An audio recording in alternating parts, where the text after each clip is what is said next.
Aimables téléspectateurs, bonjour et bienvenue à votre émission Grande Analyse. Cette émission que vous propose plutôt la FM Télévision. Nous sommes au cœur de l'actualité. Nous sommes en début de semaine.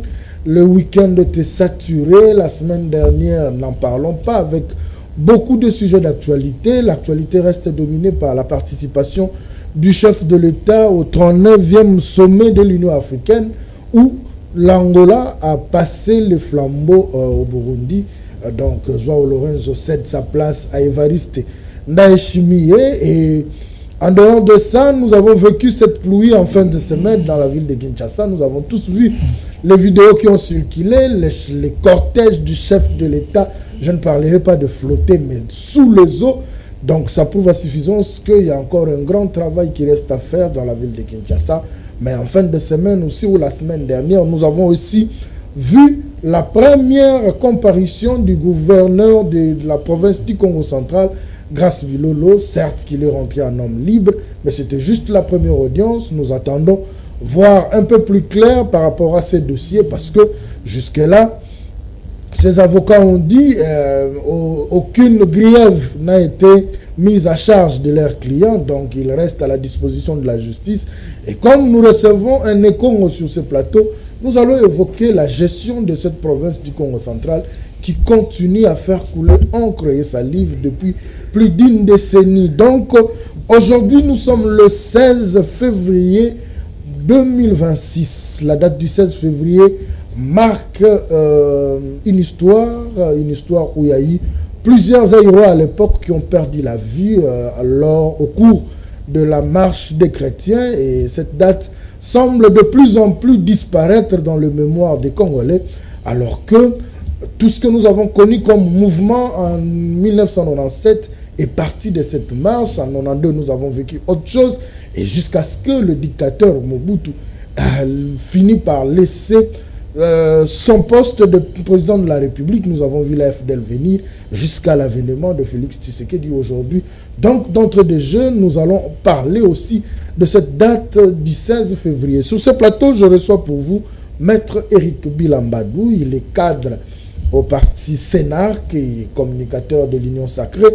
C'est avec lui que nous allons évoquer tout ce que nous avons évoqué ici comme sujet. Maître Éric, bonjour. Bonjour, cher Alain. Comment vous allez? Oui, je me porte bien. Je le souhaite aussi pour vous. Merci beaucoup. Comment se porte le SINARC? Le SINARC se porte très bien, et avec son président national, l'honorable député national Aimé Pascal Mongo Lokonda. Donc, ici, à parler de SINARC, c'est que nous sommes très attentifs à la situation politique de la République. L'autorité morale, je cite Aimé Pascal Mongo Lokonda, honorable député national.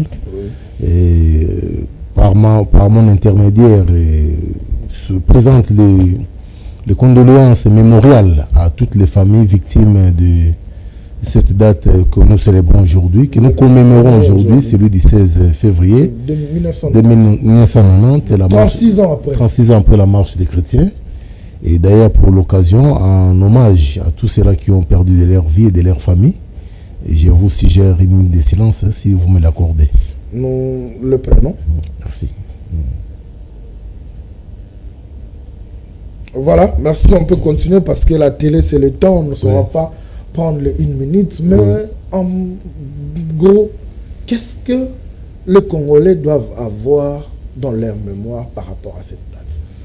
Non, la date d'aujourd'hui, la commémoration d'aujourd'hui, ça marque la résistance, le combat politique du peuple zaïrois à l'époque, aujourd'hui congolais.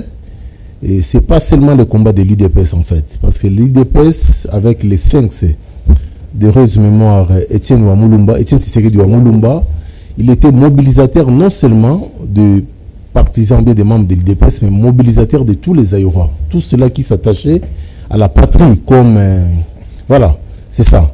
Donc cette date pour les Congolais, c'est une date qui marque l'idée de la résistance pacifique, parce que les gens sont sortis ces jours-là sans armes, sans couteau, sans machette, et sont allés manifester contre le pouvoir dictatorial de monsieur le maréchal Mobutu Sese Seko Kuwendu. Et aujourd'hui, nous sommes, le président Félix Antoine Tshisekedi Tshilombo est la résultante de ces combats pacifiques. pour la petite histoire, moi je me souviens, hein, j'étais encore très jeune à l'époque. Je vis mon père de heureuse mémoire rentrer pieds nus, en culotte. Okay. J'ai posé la question, j'étais encore un peu très jeune là, mais papa, qu'est-ce qui se passe? Il m'a dit non, Mobutu parce que la partie politique et ça là, Congo, tout. Mais j'ai dit, mais qu'est-ce qui vous arrive pour rentrer comme ça? Il était évidemment avec beaucoup de ses amis à l'époque là. Et aujourd'hui, avec le temps, je comprends finalement que c'était la résistance pacifique. Okay. Donc, dommage que pédagogiquement, on en parle peu. On n'en parle même pas. S'il y avait beaucoup de considérations autour de cette date, les drapeaux congolais seraient en berne aujourd'hui. Beaucoup de gens sont restés orphelins pour cette date-là, pour ce combat.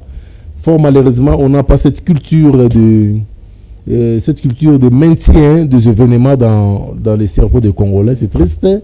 Dans les chaînes de télévision, on ne sait même pas lire qu'il y a une journée commémorative. Et voilà, c'est ça, c'est regrettable. Dans nos écoles, ça devrait être enseigné. Quand nous déplorons le manque de patriotisme, c'est un renté qui va du départ. Oui. Vous n'enseignez pas à nos enfants à l'école c'est quoi le patriotisme, vous ne les rappelez pas. Les dates historiques marquant la résistance, mais qu'est-ce que vous voulez qu'ils deviennent demain? Ils deviendront warriors, gaulois, parce que c'est le plus qu'ils voient à la télé. La musique de Fali, de Ferré, les discussions, les musiques Ndingo. À la place, il fallait, même au niveau de l'encadrement pédagogique en termes de civisme, d'histoire, qu'on en parle. Ce sont des dates qui ne peuvent pas passer inaperçues dans les têtes des Congolais. Dieu merci, j'ai vu la Mouka organiser une messe, j'ai vu IDPS organiser une messe. Voilà, ça doit aller comme ça. Mais sinon, je pense que ce sont des dates qu'il faut à tout prix, à tout prix commémorer avec faste. Avec faste parce qu'il y a des gens qui ont perdu de leur vie à cause de cette résistance pacifique-là. Donc, c'est ça le message qu'il faut retenir autour de la date du 16 février 1990. 1990. Ouais. Merci beaucoup.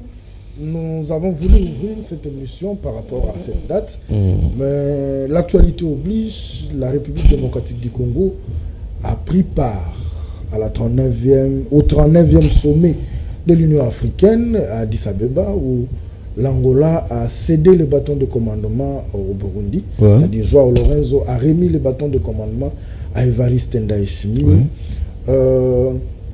Avant que nous puissions entrer dans la logique de qu'est-ce que nous devons attendre de la RDC, vous pensez que le conflit africain avec Évariste Ndayishimiye trouveront des solutions?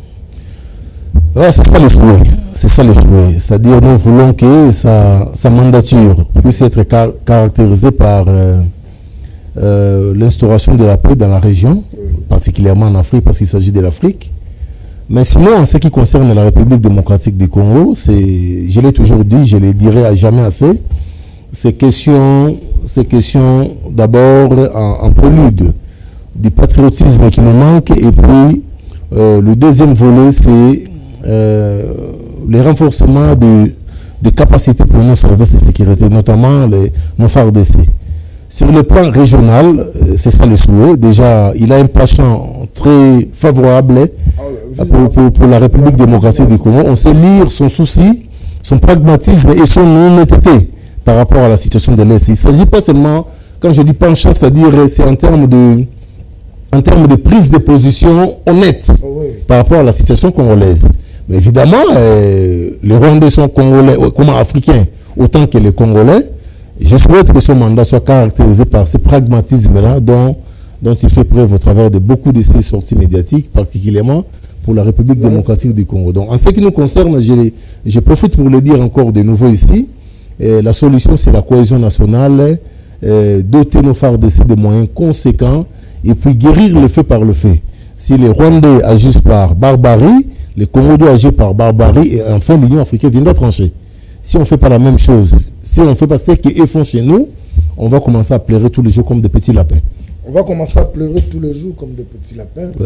Joao Lorenzo, vers la fin de son mandat, a fait voir cette volonté de faire taire les armes en République démocratique du Congo. Le chef de l'État, depuis le début de cette année, je crois, a effectué 4 ou 5 voyages.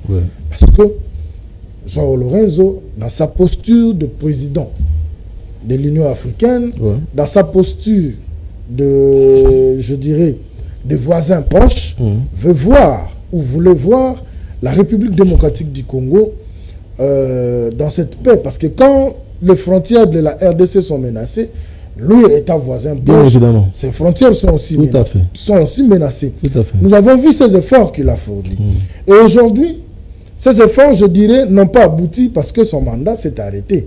Mais dans la continuité, est-ce que vous pensez que Évariste Ndayishimiye viendra dans la même logique pour donner cette paix que la RDC cherche? Parce que s'il faudra qu'il parle, comme on a l'habitude de le dire,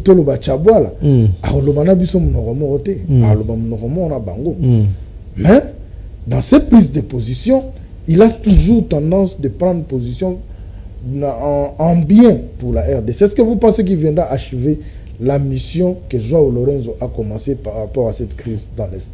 Non, je pense que ces prises de position sont très équilibrées, parce qu'aujourd'hui, ce n'est plus à douter. Tout le monde, la communauté nationale aussi, la communauté internationale, sait avec pertinence que les Congolais, la République démocratique du Congo est agressée par les Rwandais. Ça, ce n'est plus à douter. On a toutes les preuves possibles que cela est ainsi. Alors, en termes de continuité, oui, c'est ça même sa mission. Si l'organisation existe, c'est évidemment, naturellement, pour qu'il y ait la paix en Afrique. C'est-à-dire, tout ce qu'il peut faire dans son mandat, c'est de vouloir amener la paix dans les zones ou dans les pays où il y a des problèmes de conflits, notamment de guerres et consorts. Donc, moi, je pense que je suis convaincu que l'actuelle présidence de l'Union africaine militera pour la paix à l'est de la République démocratique du Congo et bien évidemment en Afrique. Parce que cette crise congolaise dérange les 9 pays frontaliers. Effectivement. Nous sommes un pays majeur, nous sommes un pays continent. Quand nous ne sommes pas, c'est un peu comme les poumons. Quand ça dérange dans le corps, même l'ongle de votre doigt là est dérangé. C'est ça la posture géographique de la République démocratique du Congo en termes d'impact en Afrique. Donc je suis convaincu qu'il va se rallier à l'optique de son précédent, notamment Lourenço, et pour que la paix finalement revienne non seulement en République démocratique du Congo, dans tous les coins de l'Afrique où il y a des problèmes et des conflits. C'est vrai. Aujourd'hui, nous voyons ce qui se passe en République démocratique du Congo. La logique veut voir l'unité en Afrique. Oui. La veille même de ces sommets, l'Afrique du Sud a écrit aux Nations Unies qu'il devait retirer ses troupes. Ces troupes, c'est-à-dire ces militaires qui sont dans la MONUSCO. Alors que la logique de l'Afrique, aujourd'hui de l'Union africaine, c'est d'accompagner la RDC à vaincre cette guerre. Tout à fait. Alors, une question me venait en tête. Est-ce que le Sud-Africain ne joue pas au jeu de l'ennemi? Parce qu'à ce jour, nous savons tous que le Sud-Africain était d'un grand apport. Nous avons vu quand la SADC a déployé ses troupes. La moitié venait de l'Afrique du Sud. C'est vrai qu'ils ont perdu le leur ici. Mais aujourd'hui, à cette posture où les Nations Unies ou la MONUSCO a même un mandat offensif, l'Afrique du Sud se décide. C'est vrai que c'est un processus, mais cette année 2026, il doit retirer toutes ses troupes. Est-ce que ce n'est pas un jeu joué en faveur de la RDC? Aussi longtemps que quand ils sont allés à Addis Abeba, la logique c'était s'unir pour mettre fin aux tueries qu'il y a dans l'Est de la RDC et dans toute l'Afrique. Cyril Ramaphosa a échangé avec le président de la République. La logique c'était la situation sécuritaire. Vous nous venez en aide, mais on n'a même pas encore trouvé la solution, mais vous retirez vos troupes. Non, je commencerai par le dernier format de vos dires. Nous trouver une solution. Non, la solution ne viendra jamais de l'extérieur. Ça, il faut retenir. L'extérieur... Qu'est-ce qui vous fait dire ça? L'extérieur nous aide à aller vers la solution, mais au départ, la solution, elle est d'abord interne. Ça, c'est en termes de principe. Oui. Alors, la solution interne, elle est quoi? La solution interne, je l'ai toujours dit, c'est la cohésion nationale, le soutien total à nos forces armées de la République démocratique du Congo et le réplique en équilibre avec la barbarie rwandaise. Je répète, les répliques en équilibre avec la barbarie rwandaise à l'est du pays. Je commence par la cohésion nationale. Voilà. La cohésion nationale, donc, vous nous amenez à réfléchir au dialogue. La cohésion nationale ne voudrait pas nécessairement dire dialogue. La cohésion nationale voudrait dire l'éveil patriotique, la concentration des esprits sur la nation, sur la patrie. Mais aujourd'hui, nous avons des franges. Oui. Il y a l'opposition, oui. Nous parlons de l'opposition non armée, nous parlons de l'opposition armée. Vous pensez que des personnes qui ont été sanctionnées par le régime vont accepter que ces régimes-là réussissent aussi longtemps que les sanctions restent? Non, les problèmes ne se posent pas en termes de sanctions. Les problèmes se posent en termes de patrie.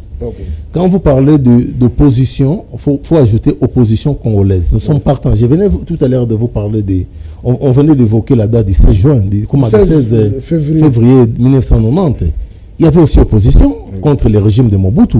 Mais une opposition objective, pragmatique, qui visait le bien de la nation, qui visait le changement de système pour aller vers de la dictature vers la démocratie.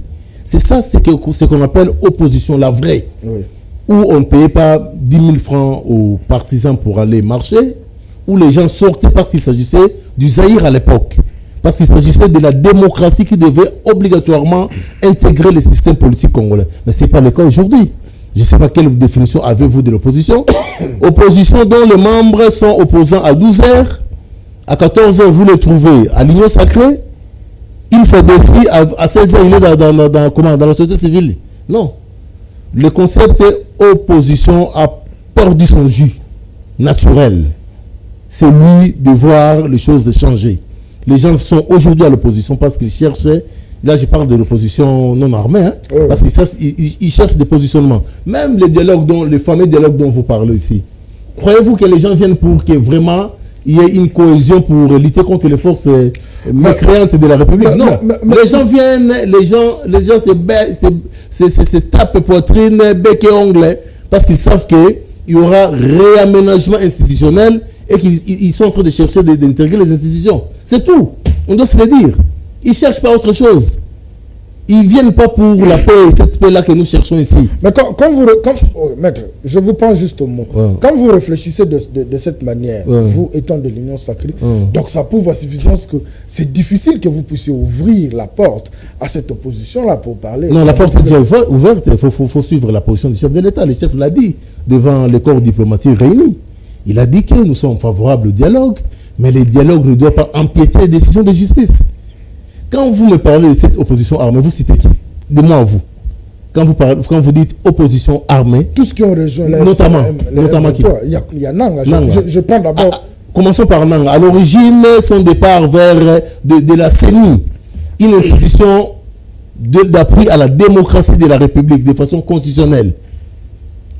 C'est lui qu'on pouvait avoir ici au Congo comme consultant, parce qu'il en a l'expérience. Aujourd'hui, il se retrouve, entre guillemets, rebelle, avec son AFC M23. Je sais que je n'ai pas ce rôle de vous poser des questions, mais la motivation première qui est amenée ces messieurs à être aujourd'hui là où il est, c'est quoi? Vous le savez avec moi. C'est des fins personnelles, mais pour lesquelles des Congolais empathisent à l'est du pays. Très sérieusement. Non, on doit rester quand même humain au regard de nos frères qui meurent là-bas. Il faut voir dans quel état vivent les enfants orphelins de l'autre côté. Dernièrement, j'ai failli pleurer moi-même à la maison en regardant mon téléphone. La situation des réfugiés. Parce qu'on n'a pas été servi ou parce qu'on a été victime d'un mal privé, entre guillemets, on doit sacrifier les vies des Congolais. Et pour cela, pour revenir aux affaires, pour être blanchi, pour être lavé, il faut utiliser les armes comme moyen pour convaincre le pouvoir à vous tirer des condamnations. Non, on doit se le dire. Quand vous parlez de opposition armée, vous citez qui? L'ex-président Joseph Kabila. Ça, je préfère encore me taire. Les Congolais en savent mieux que moi. Donc moi, je pense que le vrai dialogue, c'est autour de la patrie.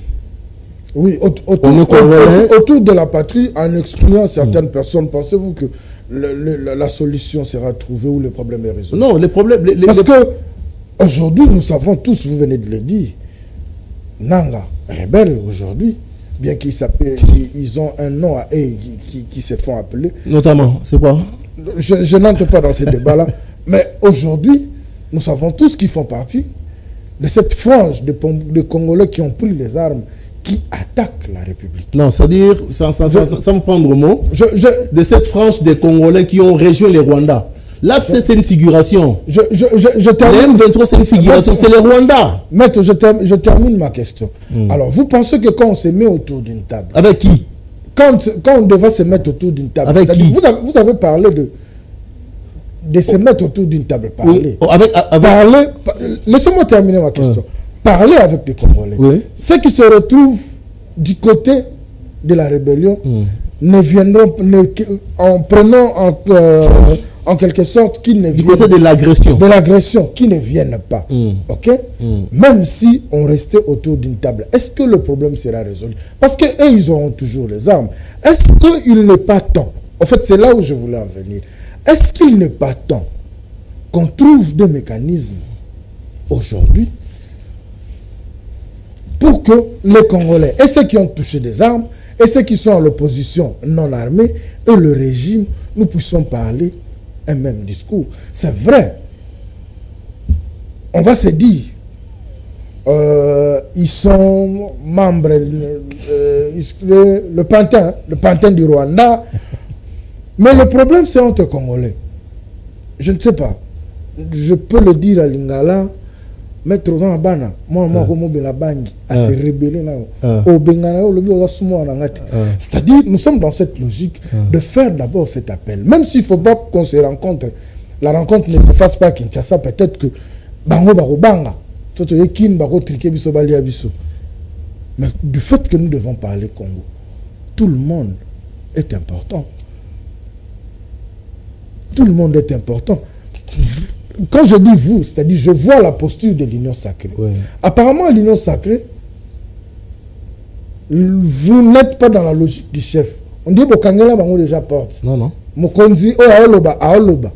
Parce que la sortie médiatique du ministre de la communication à RFI à Lobagini,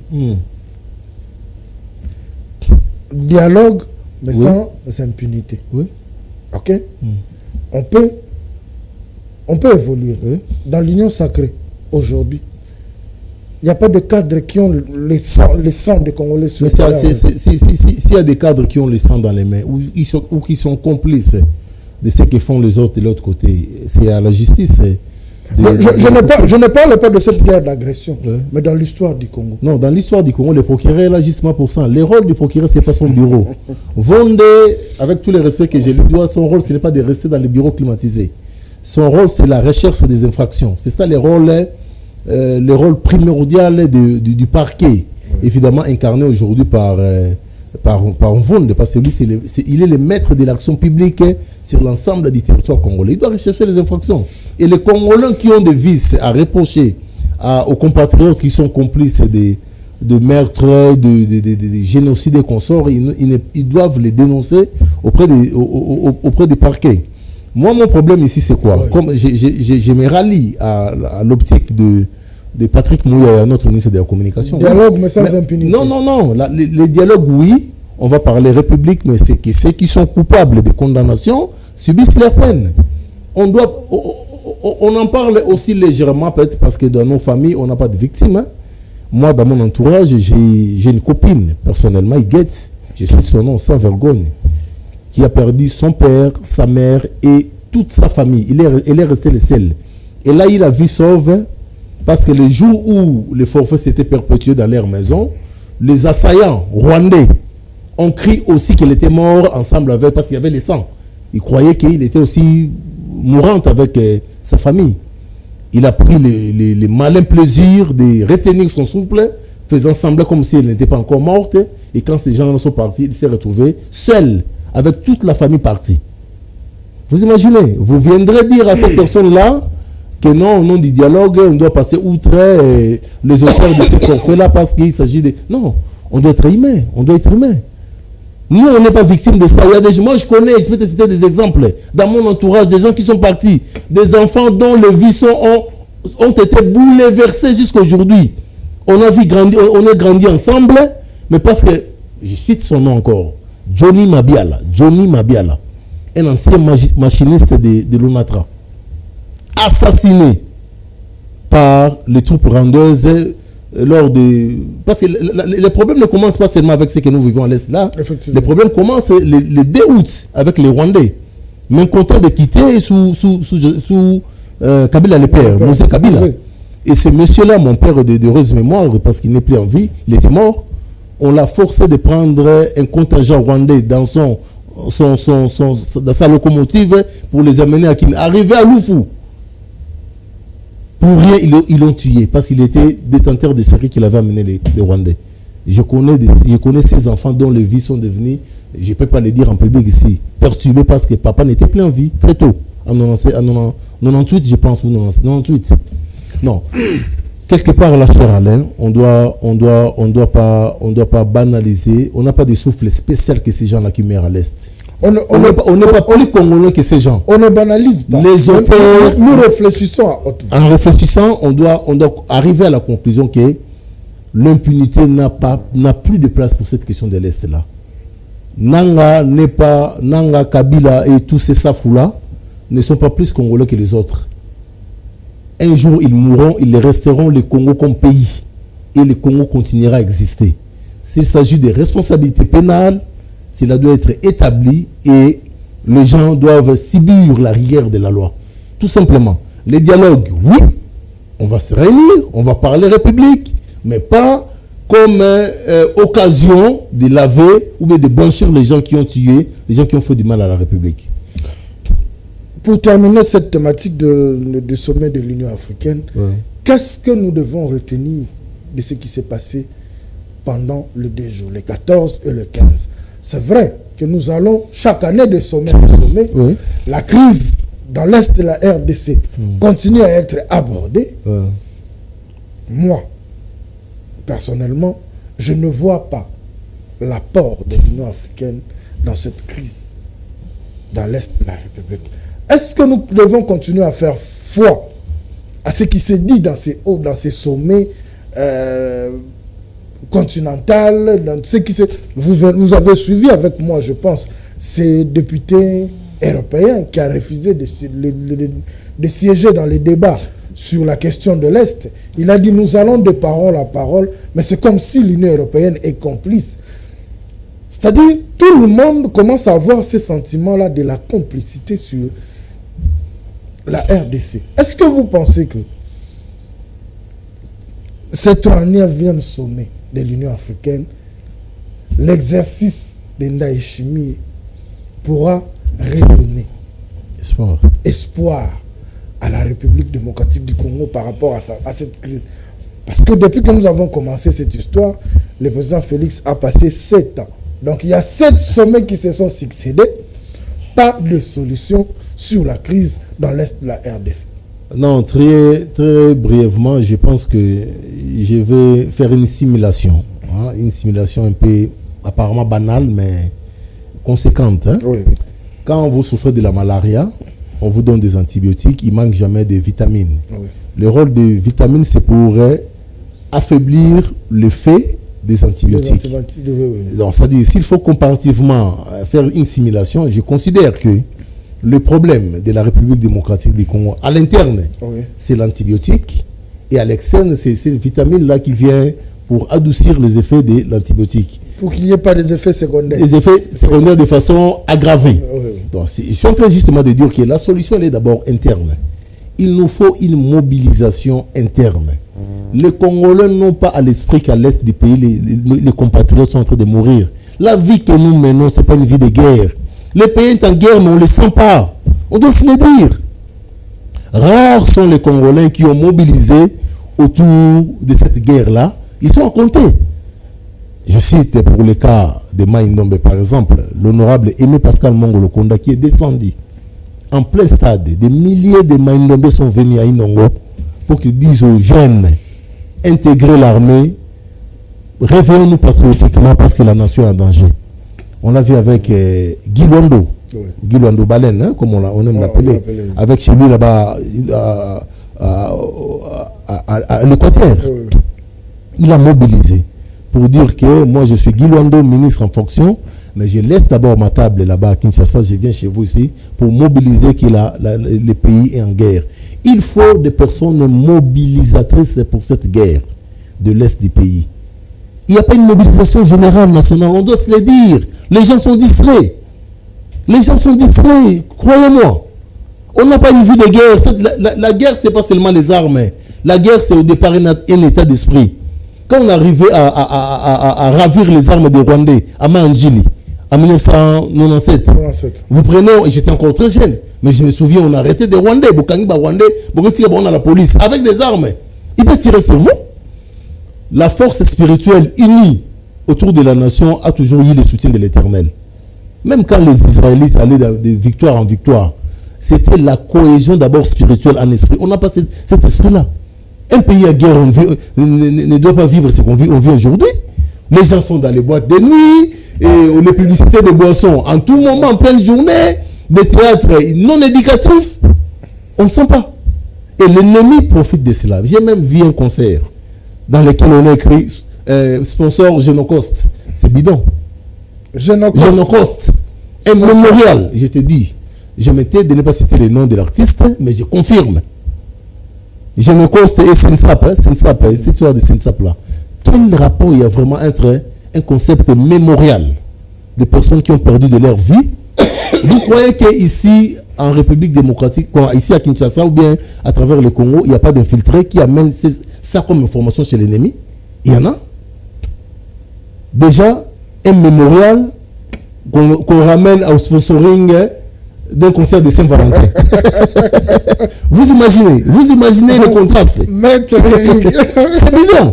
Ça fait mal. La télé, c'est le temps. Nous allons prendre la deuxième thématique, la ville de Kinshasa. Quand il pleut, Kinshasa devient une rivière ou un fleuve. Il n'y a pas un océan. Il n'y a pas là où mettre les pieds. Vendredi, j'étais ridicule. Quitter la première rue pour atteindre Willery, je devais passer par Kalamu, Kasavubu, parce qu'on cherchait les artères où il y avait moins d'eau. Donc je suis sorti, première rue, on est passé par Kapela, on cherchait là où il y avait moins d'eau, il fallait faire Kasavubu. Kasavubu contourner le musée 24 pour venir sortir à Willery. Un trajet sur une moto de moins de 20 minutes. Quand la voie est libre. Mais je passais plus d'1h30. Parce que à chaque fois qu'il pleut, toutes les artères sont remplies d'eau. Ouais. Vous avez suivi avec moi, parce qu'aujourd'hui les réseaux sociaux ne mentent plus. Ouais. Le cortège du chef. Eh, Moukonzadini. Ça fait rire, mais quelque part ça fait mal. Non, ça dérange. Ça dérange. Ouais. C'est une honte pour la République. Ouais. Mais curieusement, le gouverneur est soutenu. Vous verrez qu'il y a des gens qui passent à la télé pour soutenir. Avant même d'entrer dans la gestion de la ville de Kinshasa, la fois dernière que je vous ai reçu ici, vous êtes parti dans la logique de dire que la Constitution devait être révisée et que le chef de l'État devrait, dans les constitutions qui viendront, nommer le gouverneur. Ouais. Parce que ça, c'est un exemple flagrant. S'ils étaient nommés, le chef pouvait signer un document, une ordonnance, et révoquer. Aujourd'hui, c'est compliqué. Avec nos députés provinciaux qui sont certains, ou qui seraient, je n'affirme pas, qui seraient certains, dans les poches de ceux qui dirigent. Qu'est-ce que vous pouvez dire? Non, je commencerai par le socle du problème. Oui. C'est le mode de suffrage. Oui. Le mode de suffrage indirect n'est pas encore favorable à la gestion de nos provinces-villes. Okay. Ça, on doit se le dire. Les députés provinciaux qui sont l'émanation de la volonté du peuple congolais, et ils se transforment en émanation des pouvoirs des gouverneurs au nom de leurs intérêts. La majorité des gouverneurs élus de la République démocratique du Congo, on le sait avec moi sans vergogne, pour la plupart, il y a eu monnayage, il y a eu corruption, il y a eu achat de conscience des députés provinciaux. Donc, quand le chef de l'État, Félix Antoine Tshisekedi, prônait la révision de la Constitution parmi les éléments ténors, les éléments phares, il a parlé même de ces mots de suffrage-là. Moi, je propose que le suffrage de l'élection, des élections des gouverneurs deviennent directes. Autant nous choisissons, nous choisissons nos députés provinciaux, autant on doit le faire pour les gouverneurs. Voilà. Vous croyez-vous vraiment que s'il y avait un suffrage direct, Bumba serait gouverneur à Kinshasa? Là où il y a des Raphaël Kibuka, des personnes aussi écoutées, des personnes sérieuses, des personnes capables de convaincre. Bumba serait gouverneur de la ville de Kinshasa? Non, il est devenu gouverneur de la ville de Kinshasa par gratitude de cette histoire de suffrage indirect. Moi, je pense que pour la gestion des villes, il faut des personnes mobilisatrices. Vous savez, en temps de guerre, la mobilisation est un des éléments les plus importants pour la victoire. Il y a certaines personnes qui sont écoutées. Quand ils parlent, on les écoute. Les gens réagissent et font ce qu'ils demandent. Vous connaissez avec moi où on est allé prendre Foucaounzo, la déreuse mémoire, pour qu'il soit gouverneur du Congo central. En plein champ. Il était en train de faire son bilan. Là, il y a non. Tu dois venir. Tu dois venir ici. Faute par acclamation à l'époque, je pense. Il y a un des gouverneurs. Croyez-vous qu'une personne qu'on choisit dans ces conditions, d'abord, il est redevable mentalement des bilanga vers le gouvernorat, bien qu'il en avait aussi le niveau. Vous croyez qu'il va se permettre n'importe quoi comme le fait Bumba aujourd'hui? C'est n'importe quoi avec Bumba. Le chef de l'État, en fonction, dans une ville, province, capitale, à Kamemboula, pour les choses, et les députés provinciaux sont là, comme vous venez de le dire là, certains se permettent par l'équipe de la TV, au nom qui déjà. La plupart des députés provinciaux de la ville de Kinshasa ne sont pas sérieux. Je m'assume. S'ils vont m'amener au parquet, je m'assume. 90% ne sont pas sérieux. Ils sont achetés par Bumba. Bumba ne mérite pas la ville de Kinshasa. Il est incompétent. Il nous a donné toutes les preuves de son incompétence. C'est la revient maintenant aux députés provinciaux de réagir. Si pas les députés provinciaux, un contrôle citoyen sérieux de la population quinoise pour faire face à ces défis. Parce qu'il est en train de gérer Kinshasa par défi. Effectivement. Non. Le contrôle citoyen, la Constitution nous donne les prérogatives de résister contre ce genre de personnes, notamment Bumba. Donc c'est un peu ça. Nous parlons de province, on nous fait signe qu'il nous reste 5 minutes. Donc nous évoquons aussi le Congo central. Nous en avons parlé lors de votre dernier passage, Gasbilolo. Première audience, il est rentré en homme libre. Ses avocats disent que comme toujours, aucune grief établi. J'ai suivi son avocat. Voilà. Alors, qu'est-ce que vous pouvez dire par rapport à cette situation? Parce qu'on se plaint jusqu'à aujourd'hui, le Congo central, ça fait plus de 10 ans qu'il n'y a plus de stabilité dans la gestion. Et nous, c'est vrai que je le dis ici, nous sommes Congolais, mais nous avons un coin d'où nous venons. Donc quand ça ne marche pas, vous venez de le dire, quand vous avez mal à l'estomac, c'est tout le corps qui est malade. Voilà. Nous avons des frères, des familles qui vivent au Congo central. La République patauge. On ne sent pas ce leadership-là. Alors, après cette première audience, vous faites quelle lecture? Non, bien évidemment, je vous le demande avant d'arriver à cette histoire du Congo central, très rapidement, parce qu'il faudrait soutenir des gens qui mobilisent sur le veille patriotique. On en a besoin. Et au niveau de Matete Lemba, très rapidement, donc il y a un jeune, Ardiluka, qui a mobilisé les jeunes de Matete Lemba autour de l'éveil patriotique, c'est-à-dire se préparer pour des événements d'envergure, notamment les élections à venir. On ne doit pas rester inoffensif face à tout ce qui nous arrive. Il faudrait qu'on puisse placer des gens qui vivent avec les populations de Matete de Lemba comme députés dans des postes de commandement. Donc il a organisé une marche de santé dans le Bango Naningala, les premiers. Vous êtes invités. Merci beaucoup. FMTV vous a invité dans le 1er mars à partir de la sous-région, Bana Matete, Bana Lemba, Ardiluka, je cite son nom parce que, à tout seigneur, tout honneur, il y a une marche de santé, on va se retrouver là pour marcher. La marche, ce n'est pas seulement pour des fins sportifs, mais pour des fins mobilisateurs, liés au patriotisme, à l'unité des Congolais. L'itinéraire, c'est sous-région et nous allons partir de là, échanger, voilà, tous ces coins-là. Okay. Donc, courage à ces garçons, voués par le patriotisme, nous en appelons à la participation de tous les Banalemba. Donc, il faut être là, donc, sans problème. C'était juste une parenthèse parce que j'allais oublier. On chute avec le Congo central. Avec le Congo central, voilà. Enfin, on se rend compte finalement qu'il y a un état de droit en République démocratique du Congo avec l'avènement Fatih Béton.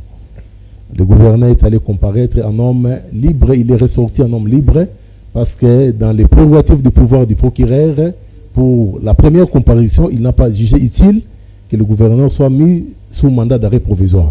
Mais si jamais il arrivait que les greffes font qu'on l'arrête, qu'on le mette sous mandat d'arrêt provisoire, il ne faudrait pas que les réactions puissent tourner dans le sens d'attaquer le pouvoir. Parce que comme il est sorti un homme libre là, il n'y a pas eu de... Oh non, voilà, il n'y a pas de greffe. L'instruction demeurant secrète, il y aura d'autres comparutions. Si jamais le procureur estimait qu'il doit être privé de liberté, il faudrait que la sportivité dans les réactions puisse dominer. Mais de façon générale, ce qui est vrai, comme vous venez de le dire là, ça fait pratiquement une décennie, si pas 2 décennies, je peux même dire, que la province patauge. On n'a pas un leadership à la hauteur.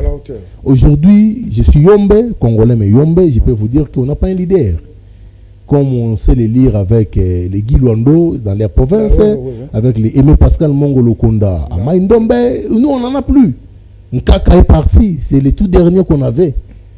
Je ne suis pas en train de fustiger les auras de ceux qui sont là, avec beaucoup de respect. La fragilisation... On n'a plus un leader qui incarne la voilà. Ça, on doit se le dire. La fragilisation des auras... Vous venez de le citer, voilà. Je ne l'ai jamais rencontré, voilà. Je ne l'ai jamais vu, on ne se connaît pas. Mais quand il va dans son fief, on sent que c'est un leader. Voilà. Je prends Vital Kamerhe et quand il va dans son fief, on sent qu'il y a un leader qui est là. Dites-moi qui ira au Congo central, on sentira qu'il y a un leader. Ils sont dans cette logique de guerre. Voilà. C'est compliqué. C'est compliqué. C'est compliqué. Et ça retarde le développement de la province. Ça retarde le développement de la province. Donc aujourd'hui, on doit se le dire que la province a des pannes sérieuses qu'il faudrait rapidement réparer par l'unité de tous les Nékongo. Les Mukolo et les Nékongo, on a les Mwana Mouké, ils doivent se mettre ensemble pour viser le bien-être de la province.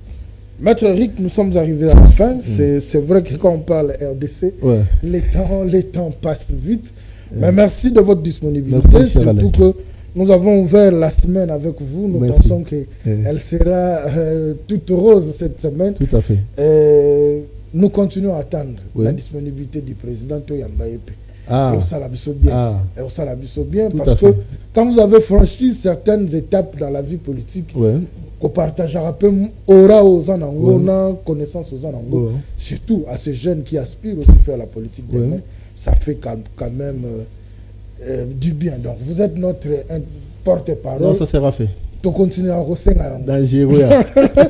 Merci beaucoup, nous sommes arrivés à la fin, mais avant de clôturer, comme les Français le disent, mieux vaut tard que jamais. Je veux souhaiter un heureux anniversaire à ma grande sœur. Je viens juste après elle. Elle s'appelle Philo Bodo. Nous l'appelons communément la grande. Donc, il y a Botami après Ngana Landi. Donc, la maman de Joy, de Jordan et de Marina, la maman de Jancy, et la femme de Monsieur Bobo Lifela. Donc, joyeux anniversaire à toi. Je sais que les gars hier, dimanche, mais dimanche, on n'avait pas émission, donc on l'a fait aujourd'hui. Comme on le dit en français, mieux vaut tard que jamais. Joyeux anniversaire à toi et que le Seigneur continue à vous bénir et à vous garder. On se retrouve prochainement avec un autre invité et pour une autre thématique. Au revoir. Au revoir.